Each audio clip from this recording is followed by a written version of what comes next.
ऐठन यहाँहरू अधिकांशले जीवनको कुनै न कुनै समयमा यो भोग्नु भएकै हुन्छ। आज म यहाँहरूलाई यो रहस्यभित्र लुकेको यथार्थको पर्दाफास गर्नेछु। यो भिडियो अन्तिमसम्म हेर्नुहोस्। अन्तिममा यो कस्तो किसिमको मान्छेहरूलाई हुन्छ यसको 4 जोखिमहरूको बारेमा पनि म यहाँहरूलाई भन्नेछु। हामी गहिरो निन्द्रामा सुतिरहेका हुन्छौँ, त्यसपछि एक्कासी सास फेर्न अप्ठ्यारो भएको महसुस हुन्छ, कसैले घाँटी दाबेको जस्तो महसुस हुन्छ, हामी छटपटाउँछौँ, त्यो हात हटाउन प्रयास गर्छौँ, त्यसबाट मुक्ति पाउनलाई प्रयास गर्छौँ। लाख कोसिसका बावजुद पनि हामी त्यसबाट मुक्ति पाउन सक्दैनौँ र एक्कासी हामी सपनाबाट चाहिँ झल्यास बिउजेर खलखल पसिना छुटेको अवस्थामा आफूलाई पाउँछौँ। मुटु ढुकढुक गरिरहेको हुन्छ, मन अत्तालिरहेको हुन्छ र कहिलेकाहीँ हामी फर्केर सुत्न पनि सक्दैनौँ। हामीले भोग्ने गरेको ऐठन प्राय सबैको यस्तै किसिमको हुन्छन्। आखिर के हो त यो ऐठन?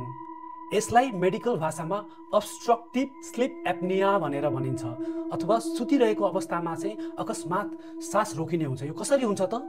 हामी गहिरो निन्द्रामा सुतिरहेको बेलामा, विशेष गरी उत्तानो परेर सुतेको बेलामा चाहिँ हाम्रो सासको नलीको वरिपरिको मांसपेशीहरू खुकुलो हुँदै जान्छन् र यो सास नलीमा खस्ने गर्छ।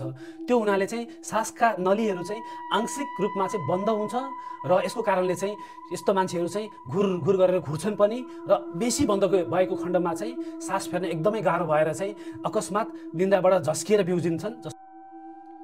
यसको जोखिम 4 किसिमका मान्छेहरूमा हुने गर्छ। पहिलो, मोटोपन भएको मान्छे।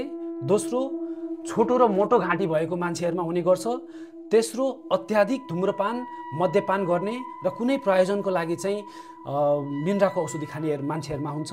र चौथो नम्बरमा चाहिँ यो विशेष गरेर कमनली चाहिँ उत्तानो परेर सुत्दाखेरि हुन्छ र ठुलो ठुलो टन्सिल भएको मान्छेहरूमा हुने गर्छ। ऐठन आफैमा सामान्य समस्या भने होइन, यसबाट गम्भीरभन्दा गम्भीर किसिमको समस्याहरू निम्तिने गर्छ। गम्भीरभन्दा गम्भीर किसिमको चाहिँ स्वास्थ्य जोखिमहरू हुने गर्छ। यसको बारेमा म यहाँहरूलाई पार्ट 2 मा भन्छु। यो अवश्य सुन्नै पर्ने हुन्छ यहाँहरूले। हस्त, नमस्ते।